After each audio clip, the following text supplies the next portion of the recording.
crazy historical coincidences that cannot be explained.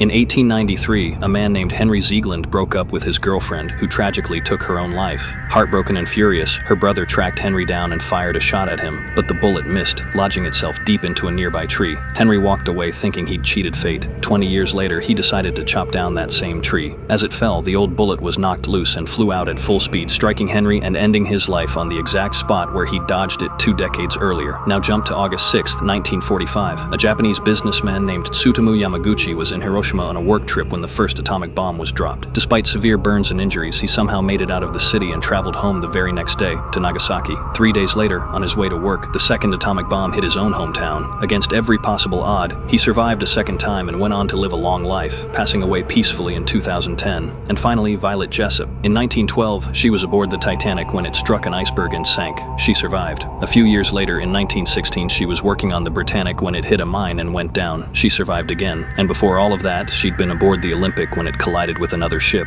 and walked away unharmed. She remains the only person ever to survive 3 separate maritime disasters.